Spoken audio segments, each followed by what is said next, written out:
Hi Gaito Nation! Welcome to this video. Ang pag-usapan natin kung paano ba makakaiwas sa mga scam o paano mo malaman kung ang isang platform o website na gusto mong gamitin ay mayroong mga red flag na pwedeng makaapekto sa paggamit mo. So paano nga ba ito? Napag-usapan natin yan dito.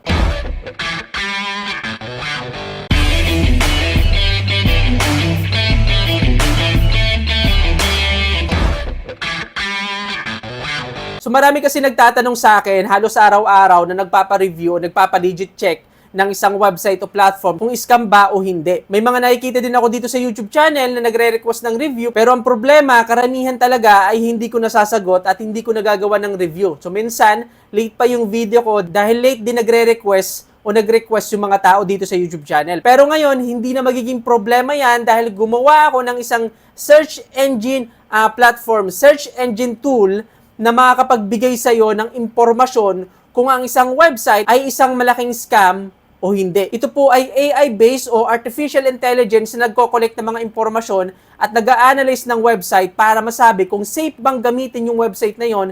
Hindi ba recommended ang website dahil may posibilidad na ang website na yon ay pyramid scheme o Ponzi scheme o magsasabi sa iyo na totally kailangan mong iwasan yung website na yon. So ano nga ba yung website na ito? So kapag pumunta ka po dito sa website ko sa nilyanto.com, ito na po yung makikita mo. Okay? Pero pwede mo pa naman ma-access yung loob ng website ko. Pumunta ka lang sa blog.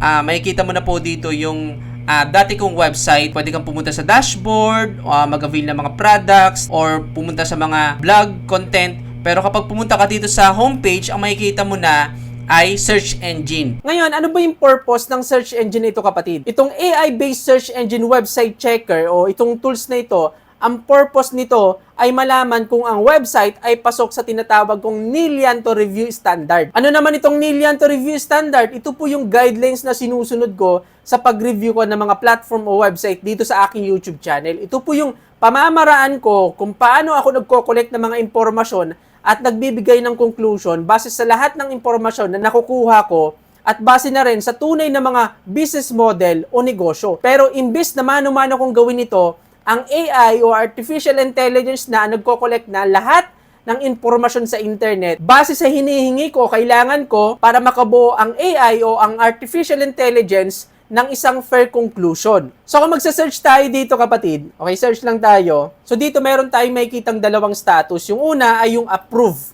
Okay? At yung pangalawa naman ay yung not approve. Once na approve, ibig sabihin pasok ito sa Nilyanto Review Standard. At kapag hindi naman approve, ibig sabihin hindi ito pasok sa Nilyanto Review Standard. Magbibigay din ng AI ng mga dahilan kung bakit ito nasabi na approve at hindi approve. Kung makikita mo nga dito, nung sinearch ko yung whitebit.com, makikita mo na nagbigay ng dahilan kung bakit ito naging approve. Like for example, kilala ang exchange na ito na user-friendly, robust security measures, at hindi lang yan dahil most trusted daw ito sa crypto exchange. Okay? So yan yung dahilan.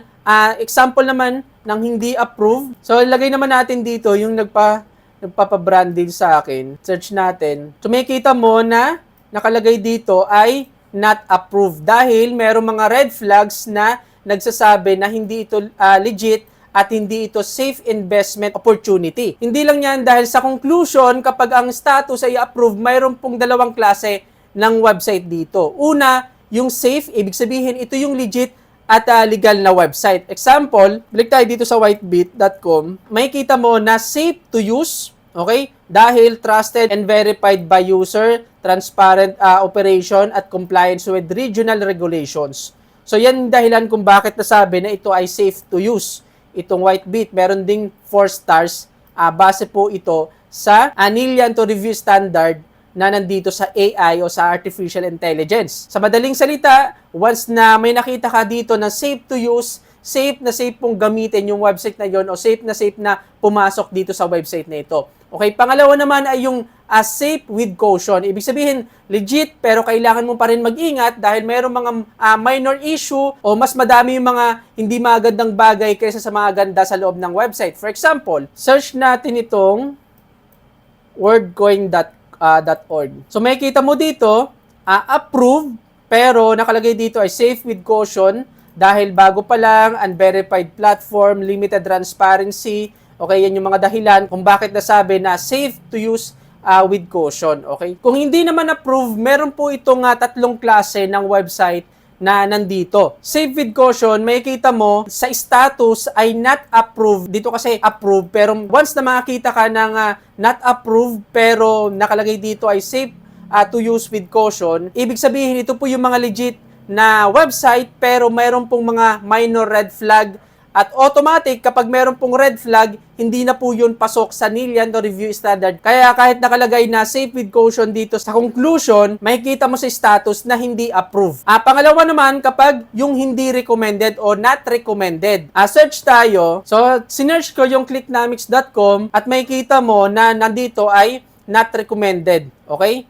Dahil sa pyramid structure, multi-level commission at recruitment-based earning. Okay, at makikita mo dito na failed sa Nilianto Review Standard. Ibig sabihin nito, ito yung mga platform o website na mayroong mga major red flag. Katulad, may posibilidad yung platform ng pyramid scheme o Ponzi scheme. Kaya dito, meron nakalagay na not recommended. Ngayon, search naman natin to kapatid. So dito, meron ka makikita na not safe.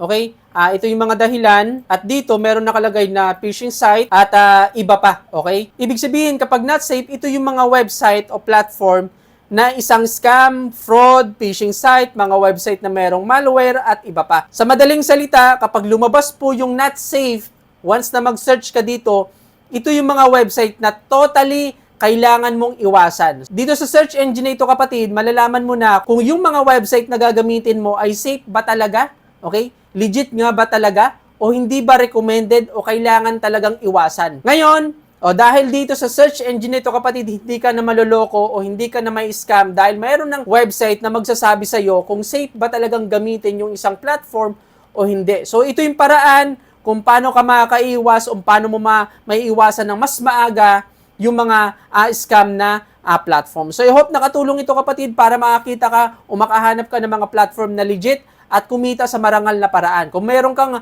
tanong, concern, o mayroon kang gustong ipa-review, comment mo na sa haba ng video na to dahil lahat ng comment dito ay nababasa ko naman. Kung gusto mong gamitin ito at hanapin kung yung platform na gagamitin mo o gusto mong gamitin ay legit o scam, pumunta ka lang po sa nilianto.com, iiwan ko yung link sa description ng video na to, ay pwede mo nang gamitin o mag-search ng mga website para malaman mo kung legit o hindi yung isang website na yon. So dito na tatapos ang topic natin ngayon. Hanggang sa muli, I'm Nilianto.